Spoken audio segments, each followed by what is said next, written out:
नमस्कार दोस्तों, मैं हूं आपके साथ रजत त्रिपाठी। हमारे साथ बातचीत करने के लिए डॉक्टर पद्मलोचन दास जी हैं। आज हम जिस विषय पर बातचीत करने वाले हैं वो विषय काफी गंभीर है। इन दिनों आप देख रहे होंगे कि अफगानिस्तान में जिस तरह के हालात हैं और अफगानिस्तान में जिस तरह के हालात हैं उसका फर्क पूरी दुनिया पर साफ तौर पर दिखाई दे रहा है। इसके अलावा भारत पर भी कहीं ना कहीं उसका प्रभाव जो है दिख रहा है।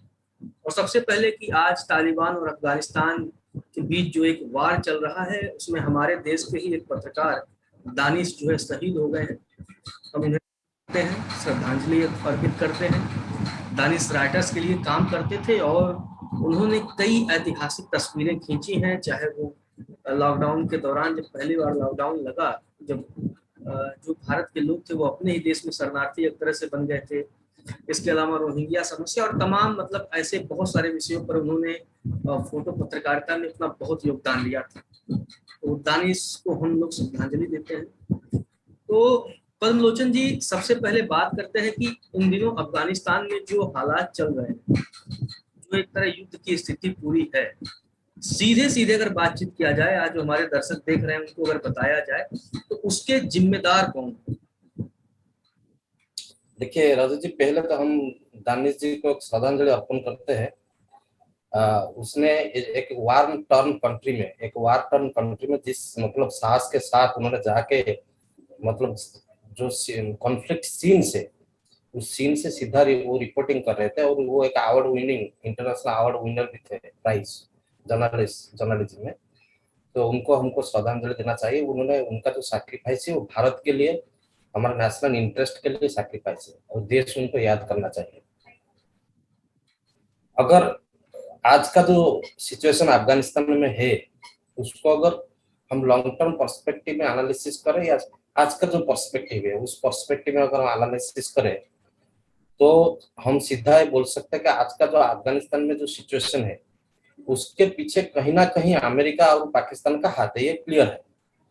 क्योंकि पाकिस्तान का रोल पर्टिकुलरली जब से यूएसएसआर और रसिया, आज का जो रसिया जब से वहां इन्वॉल्व हुआ और उसके बाद फिर तालिबान का जो रूल आया, उसके बाद फिर जो वार ऑन टेररिज्म स्टार्ट हुआ अफगानिस्तान में और उसमें जो यूएस का जो एंट्री होता है उसमें कहीं ना कहीं हर कोई भी प्रॉब्लम में अब पाकिस्तान का कहीं ना कहीं इन्वॉल्वमेंट है, डायरेक्ट इन्वॉल्वमेंट है और उसका इंटरेस्ट के लिए इन्वॉल्वमेंट है।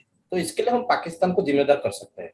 और अभी भी जो हो रहा है उसमें सबसे बड़ा जो रोल अगर कोई कर रहा है, जो डबल गेम कोई खेल रहा है वो पाकिस्तान खेल रहा है। और उसके पीछे उसको अगर कोई हेल्प दे रहा है, मोरल बूस्टअप दे रहा है, वेपन दे रहा है, पैसा दे रहा है, वो डायरेक्टली चाइना स्पॉन्सर करे और अदर कुछ भी इंटरेस्ट ग्रुप्स है जो आपका इंटेलिजेंस एजेंसी है जो पहले जिनका हार हुआ था अफगानिस्तान में, जिनका इंटरेस्ट का हार हुआ था, वो कहीं ना कहीं इन्वॉल्व है, वो अपना गेम भी खेल रहे हैं। तो अच्छा, ये चाइना और पाकिस्तान इन्वॉल्व है और जिस तरह अभी पिछले दिनों अफगानिस्तान को छोड़कर अचानक अमेरिका चला जाता है और अफगानिस्तान की करीब ऐसा दावा है एक रिपोर्ट में कि करीब 153 ऐसे जिले हैं जिन पे तालिबानी जो आक्रमणकारी हैं उनका कब्जा है। हालांकि वो जिले बहुत बड़े नहीं हैं, कुछ ऐसे भी जिले हैं जहाँ 25-30 घर के भी वो वहाँ जिले माने गए हैं। तो अमेरिका की क्या भूमिका रही? क्योंकि अमेरिका जिस तरह छोड़ के चला जाता है कहीं ना कहीं यानी एक तरह पल्ला झाड़ लेता है। पहले तो वहाँ अपने सैनिक के जरिए वहाँ शासन करता है और बाद में अचानक इस चीज से पल्ला झाड़ लेता है। तो अमेरिका की भूमिका कैसे देखते हैं आप? देखिए, अमेरिका को समझने के लिए अमेरिका का ऑलवेज एक इंटरेस्ट ड्रिवन कंट्री है। पहला चीज हमको तो समझना चाहिए, अमेरिका कब जहां उनका इंटरेस्ट नहीं होता है, मान लीजिए कोई ग्लोबल इंटरेस्ट है, दूसरा इंटरेस्ट है जिसमें अमेरिका का अपना इंटरेस्ट नहीं है, तो उसमें अमेरिका कभी कूदता नहीं है। वो तो पहला क्लियर हो जाना चाहिए।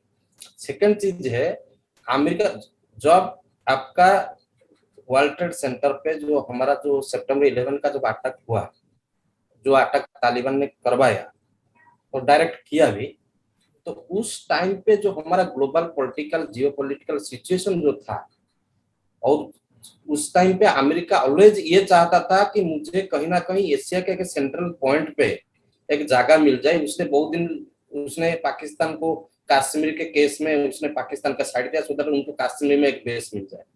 अगर कश्मीर पाकिस्तान के पास चला जाता तो अमेरिका को के बेस मिल जाता, कुछ मिल जाता, वो नहीं हो पाया। फिर उन्होंने अपना बेस फिर पाकिस्तान में ढूंढा, क्योंकि उसको कहीं ना कहीं जियो स्ट्रैटेजिकली वो लोकेशन चाहिए था। तो इसलिए अमेरिका को लगा पहले वहां तो रशिया को हटाना है, अगर रशिया उधर रहता है तो कहीं ना कहीं जियो स्ट्रैटेजिकली अमेरिका के लिए एक बहुत बड़ा लॉस है। क्योंकि उसको एक, जैसे मान लीजिए कि आपका South Asia, South East Asia और पूरा सेंट्रल एशिया, उसके बीच में उसका एक middle point, gateway to Asia माना जाता है अफगानिस्तान को। तो इसलिए अमेरिका का इन्वॉल्वमेंट हुआ। सेकंड चीज जो था, जब अमेरिका के ऊपर अटैक हुआ, उनके ऊपर जो डोमेस्टिक प्रेशर था कि टेररिस्ट को रिवेंज लेने के लिए, अफगानिस्तान में अमेरिका तो घुसा, लेकिन अफगानिस्तान में अमेरिका इतने दिन रहना इनका कोई मतलब, जैसे मान लीजिए कोई इंटरेस्ट नहीं था, क्योंकि उनने घुस गए था, एक बार घुस गए, लेकिन घुसने के बाद उनको लगा हम यहाँ से जल्दी नहीं निकल सकते। तो वो ये जो लिंगरिंग हुआ 20 साल का, वो रहते रहते रहते रहते रहते रहते जैसे geo political situation, global politics बदलने लगा, चाइना का राइज होने लगा, और इधर जैसे मान लीजिए कि रशिया का इन्वॉल्वमेंट बहुत सारे Central Asian countries, West Asian countries में शुरू होना चालू, मतलब होने लगा। तब अमेरिका को लगा मुझे यहाँ अभी छोड़ के नहीं जाना चाहिए। और सेकेंडली, जब ग्लोबल टेररिज्म का स्प्रेड हुआ, सबसे बड़ा बात, और ग्लोबल टेररिज्म का स्प्रेड का जो केंद्र था, जो बेस था, वही अफगानिस्तान और पाकिस्तान का टेरिटरी था। और कहीं ना कहीं अफगानिस्तान पाकिस्तान तब तक मतलब हर टेररिज्म के पीछे इन्वॉल्व था। तो अमेरिका को लगा, जो हमारा, और नाटो को भी लगा कि हमारा जो वार ऑन टेरर है, अगर हम अफगानिस्तान छोड़ देते हैं तो हम हार जाएंगे वो वार ऑन टेरर। लेकिन आज का सिचुएशन में मतलब इतना थाउजेंड्स ऑफ अमेरिकन सोल्जर्स वहां, मतलब उनका डेथ हो चुका है अफगानिस्तान में, और अमेरिका के डोमेस्टिक प्रेशर अभी 10 साल से चल रहा है कि आप वहां से निकलो, आप वहां से निकलो। और इतना बड़ा वार 20 साल से अमेरिका अफोर्ड कर रहा है, वो उसको अफोर्ड नहीं कर सकता है। और सबसे बड़ा चीज है, अगर अमेरिका के लिए पैसा मैटर नहीं करता, अमेरिका अपना जो वार है, अमेरिकन वार जो है, अमेरिकन जो वार स्ट्रैटेजी है, दैट इज कंटिन्यूस, वो चलता रहता है। अमेरिका कभी इतिहास में अपना वार बंद नहीं किया है, लेकिन उन्होंने अपना थिएटर को अभी शिफ्ट कर रहा है। अभी जब जैसे मान लीजिए कि अमेरिका का न्यू थिएटर इमर्ज कर रहा है, अमेरिका का पहले जितना कंसोलिडेशन होना चाहिए था इंडियन ओशियन रीजन में, तो एशिया में अपने पकड़ बनाए रखने के लिए वो नहीं था। अभी तक क्वाड आ गया, नया नया डेवलपमेंट हो रहा है। अभी ताइवान में, मालाका स्ट्रेट में, इंडियन ओशन में, पूरा इंडो अंटार्कटिक पूरा जो रीजन है, इसमें अमेरिका का पकड़ बढ़ चुका है। तो इसलिए अमेरिका को लगा यहाँ रहना कोई जरूरत नहीं है, तो अभी हम इसको छोड़ देते हैं। आपने एक बात कही, बड़ी बढ़िया कही, कि अमेरिका हमेशा युद्ध में इन्वॉल्व रहता है कहीं ना कहीं, लेकिन सबसे बड़ी बात है कि वो अपने होम ग्राउंड पे युद्ध नहीं लड़ता। जी, वो हमेशा अपना होम ग्राउंड से दूर दूसरे देशों को अपना ग्राउंड बनाता है और वहां युद्ध लड़ता है। जो हथियार बनाता है उसको जो है वो निर्यात करता है और उससे अपना जो है धनवाही एक तरह से करता रहता है। जी, जी, सैनिक हैं, और वो कहीं ना कहीं ऐसी कई बार भूमिका देखी भी गई है अमेरिका की भी, कि वो आतंकवादियों को भी हथियार मुहैया करा रहा है और सुरक्षा बलों को भी। लेकिन इसके इतर अब जब हम आए, जैसे अफगानिस्तान के का जो भारत से संबंध है वो काफी गहरा है। देखा जाए पड़ोसी देशों में भारत का अफगानिस्तान से संबंध बहुत गहरा है। जहां के विकास को लेकर के भारत और भारत सरकार, कांग्रेस की सरकार रही हो चाहे अभी मौजूदा समय भारतीय जनता पार्टी की सरकार है, दोनों हमेशा गंभीरता के साथ अफगानिस्तान के विकास के बारे में सोचते रहे। इसका अंदाजा हमें इससे लगाया जा सकता है कि वहां बहुत सारे डेवलपमेंट प्रोजेक्ट, वहां के संसद भवन भी पिछले कुछ समय पहले वहां अनावरण हुआ था, भारत के प्रधानमंत्री ने किया था। तो देखा जाए भारत कहीं ना कहीं अफगानिस्तान को चाहता है कि वो तरक्की करे। और अफगानिस्तान के भी बहुत सारे लोग आप देखे होंगे, मिले भी होंगे, मैं भी मुलाकात करता रहता हूँ दिल्ली में। दिल्ली में जो है रहते हैं, निजामुद्दीन के पास तमाम ऐसी कॉलोनियां हैं, भोगल वगैरह में, जहां वो रहते हैं। और जब वो बाय नेचर देखिए बड़े अच्छे लगते हैं, मतलब होते तो हट्टे कट्टे हैं लेकिन वो पूरे लड़ाकों जैसे उनका व्यवहार नहीं है। और इसका एक जीता जागता उदाहरण है कि पिछले कुछ समय में अंतर्राष्ट्रीय स्तर पर अफगानिस्तान की क्रिकेट टीम ने भी अपनी विशेष पहचान बनाई है। लेकिन सबसे अहम बात यह है कि जो अफगानिस्तान की टीम का जो होम क्रिकेट ग्राउंड है वो भारत में है। तो यानी देखा जाए कहीं ना कहीं ये जो चीजें चल रही हैं, इससे कहीं ना कहीं भारत को भी नुकसान है। देखिए, अगर आप पूरा मतलब हिस्ट्री से आप शुरू करते हैं, जो अफगानिस्तान का जो हिस्ट्री है, वो मान लीजिए कि 50,000 साल पुराना हिस्ट्री है। वहाँ का जो सिविलाइजेशन, हम जाते हैं तो इतिहास में तो देखते हैं कि वहाँ का सिविलाइजेशन 50,000 साल पहले शुरू हो चुका था। और अगर अफगानिस्तान का बात किया जाए, अफगानिस्तान जो लोग हैं ना वो दो नेचर का है। फर्स्ट उनका तो एक है, वो they are very much nationalist, वो अपने मातृभूमि के प्रति बहुत समर्पित है। और सेकंड है उनका जो लड़ाई करने का जो एक्सपीरियंस है बहुत लंबा है। उन्होंने मतलब अफगानिस्तान सिविलाइजेशन का आप देखोगे कि 50,000 साल से आज तक वो लड़ते आ रही है और अपने मातृभूमि के लिए लड़ते आ रहे हैं। मान लीजिए उनका इस्लामाइजेशन हो गया, जो मान लीजिए जो आपका जो बोलते हैं कि इस्लामीकरण हो चुका है, वो इस्लामीकरण का जो आइडियोलॉजी उनको ड्राइव कर रहा है वो अलग बात है। लेकिन अफगानिस्तान लोग का जो नेचर है वो they are very much nationalist, और वो मातृभूमि को हमेशा फॉरेन फोर्स से प्रोटेक्ट करना चाहते हैं। अगर आप इंडस वैली सिविलाइजेशन का भी बात किया जाए तो इंडस वैली सिविलाइजेशन आप देखोगे तो वो तो अफगानिस्तान सेंट्रिक ही था ना। वो अफगानिस्तान से लेकर पाकिस्तान, गुजरात, पंजाब, हमारा जो रीजन है कश्मीर, यही तो इंडस वैली सिविलाइजेशन है। तो they are very much part of Indus valley civilisation. और भारत का अगर इंटरेस्ट देखा जाए वो पुराना है। अगर हम हिंदू है, हमारा हिंदू आइडेंटिटी है, वो हिंद कुश पर्वत और जो अफगानिस्तान जो रीजन से हम वेरी मच कनेक्टेड है, तो they are very much part of us, तो हम उनको छोड़ नहीं सकते। ये भारत सरकार जो भी है, कोई भी सरकार है, इरिस्पेक्टिव आइडियोलॉजी वो समझते हैं। और सेकंड है जियो स्ट्रैटेजिकली अफगानिस्तान हमारे लिए बहुत इंपॉर्टेंट है, क्योंकि थ्रू अफगानिस्तान अगर हिस्टोरिकल देखा जाए, जो सिल्क रूट आप बोलते हैं, सिल्क रूट ट्रेड रूट जो था, ये भारत का सिल्क रूट में आपने अगर इतिहास उठा के देखेंगे, हमारा जो बिजनेस था, हमारा पूरा जो वेस्टर्न वर्ल्ड, वेस्टर्न एशिया और सेंट्रल एशिया, मान लीजिए कि पूरा यूरोप, हमारा जो कनेक्शन था वो थ्रू सिल्क रूट होकर जाता था कहीं ना कहीं। तो हमारा ये बहुत पुराना संबंध है। और अफगानिस्तान के साथ अब का जो रिलेशन है, हम कभी अफगानिस्तान को छोड़ नहीं सकते। एक टाइम था अफगानिस्तान हमारा साथ लेना चाहता, बहुत सारे रीजन है अफगानिस्तान में, वो इंडिया के साथ रहना चाहते थे, इंडिया के साथ अपने आप को आइडेंटिफाई करते थे। लेकिन ब्रिटिश लोग के डिवाइड एंड रूल की जो पॉलिसी की वजह से हमसे दूर हो गए। लेकिन अभी वो टाइम हो रहा है, आ रहा है कि अफगानिस्तान हमारे साथ अलायंस कर सकता है। तो प्रॉब्लम इज, अभी एक पॉलिटिकल प्रॉब्लम राइज कर रहा है कि अभी तालिबान को हम छोड़े या तालिबान के खिलाफ कुछ पॉलिसी डिसाइड करें। अभी ये प्रॉब्लम है। मुझे लग रहा है कि हमारा जो फॉरेन एस्टेब्लिशमेंट है, जो फॉरेन अफेयर्स में जो लोग हैं, वो उसको ठीक से डील कर रहे हैं। और हम लोग धीरे धीरे मतलब जो पीस प्रोसेस होगा वो अफगानिस्तान में आएगा। नहीं, अभी एक चीज और भी देखिए कि पाकिस्तान और चाइना, मतलब अगर भारत की आज़ादी के बाद से देखा जाए तो उसी समय भारत की आज़ादी के साथ पाकिस्तान बनता है, 1-2 साल बाद चाइना आज़ाद होता है, और उसके बाद भारत का युद्ध पाकिस्तान के भी साथ होता है, चाइना के साथ भी होता है।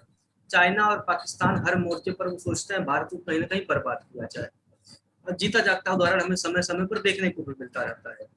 लेकिन यह भी देखा गया है कि पिछले कुछ समय में पाकिस्तान और चाइना की जो दाल है वो भारत के खिलाफ गली नहीं है भारत के सामने। तो अब ऐसा तो नहीं है कि वो अफगानिस्तान को जरिया बना करके, क्योंकि वहां जो बुनियादी ढांचा है, अगर इसी तरह युद्ध और हमला होता रहा तो जो भारत सरकार ने जो वहां इन्वेस्टमेंट किया है, जो बुनियादी ढांचा तैयार किया है, वो क्षतिग्रस्त होगा, यानी नुकसान होगा। तो ऐसी स्थिति में कहीं ना कहीं वो अफगानिस्तान को ही जरिया बनाकर भारत से बदला लेने की ये मनसा पाल रखे हैं इन लोगों ने। अगर देखिए हम आप अगर तालिबान क्या है पहले अगर हम समझ लेंगे, चीज क्लियर हो जाएगा। तालिबान एक के संगठन, एक यूनाइटेड संगठन नहीं है, लेकिन बहुत सारे संगठन का एक अम्ब्रेला ऑर्गेनाइजेशन है, वो था तालिबान। लेकिन अभी तालिबान वर्टिकली बहुत छोटे छोटे ग्रुप तो है, लेकिन दो बड़े ग्रुप है। एक जो ग्रुप है वो हक्कानी ग्रुप है, प्रो पाकिस्तानी ग्रुप है, वो सब जानते हैं, हक्कानी नेटवर्क है, जिनका बेस भी बहुत सारे पाकिस्तान में है, जिनको पाकिस्तान फंडिंग करता है, सपोर्ट करता है, ट्रेनिंग करता है। और जो सेकंड ग्रुप है वो है प्रो अफगानिस्तान ग्रुप, और वो to certain extent they are pro Indian group also, क्योंकि वही ग्रुप के साथ जनरली हमको पता नहीं हमारा फॉरेन एस्टेब्लिशमेंट किससे बात कर रहा है, मुझे लग रहा है जनरल हम वही लोग के साथ बात कर रहे हैं अभी। तो अगर आप देखा जाए तो आपका जो तालिबान जो अफगानिस्तान में जो गवर्नमेंट है, जो सिविल गवर्नमेंट है, अगर गवर्नमेंट और जो प्रो इंडियन तालिबान ग्रुप है, मतलब एंटी पाकिस्तान तालिबान जो ग्रुप है, ये दोनों को आप अगर एक साथ रखे और हक्कानी नेटवर्क को दूसरे मतलब साइड में रखे, तो आपको आप देखेंगे अभी भी इंडियन पाला भारी है। फर्स्ट चीज। सेकेंड चीज आप देख लीजिए, अभी जो इंसिडेंट धीरे धीरे इमर्ज कर रहा है, उससे एक आपको इंडिकेशन मिलेगा कि एक्चुअली तालिबान चाइना के साथ देगा या नहीं देगा, एक इंडिकेशन। आज का जो सबसे बड़ा डेवलपमेंट है न्यूज में कि आज एक पाकिस्तान में एक बहुत बड़ा बॉस में ब्लास्ट हुआ है, बम ब्लास्ट हुआ है। और वो बॉस बहुत मतलब इतना बड़ा ब्लास्ट था कि बॉस बहुत ऊपर चला गया और नीचे जाकर कोई मतलब वाटर बॉडी में गिरा और उससे बहुत सारे मतलब चाइनीज मतलब जो इंजीनियर्स है उनका डेथ हुआ है। और चाइना इसको थोड़ा डाउन प्ले कर रहा है, लेकिन पाकिस्तान से न्यूज इमर्ज कर रहा है it was a bomb blast. तो इसका मतलब यही है जो जो ग्रुप तालिबान के जो ग्रुप है या कोई भी टेररिस्ट ग्रुप है जो चाइनीज रोल जो ग्रेटर रोल है जो पाकिस्तान में अफगानिस्तान में प्ले करना चाहता है कि चाइना का इंटरेस्ट क्या है। चाइना का इंटरेस्ट है सिंपल सीपीसी जो चाइना पाकिस्तान इकोनॉमिक कॉरिडोर है और उनका ग्वादर पोर्ट है। और सेकंड इंटरेस्ट है उनका जो बालूचिस्तान में और अफगानिस्तान में जो मिनरल रिसोर्स है। ये बालूचिस्तान लोग को और अफगानिस्तान लोग को बहुत अच्छी तरीके से पता है चाइनीज नेचर क्या है।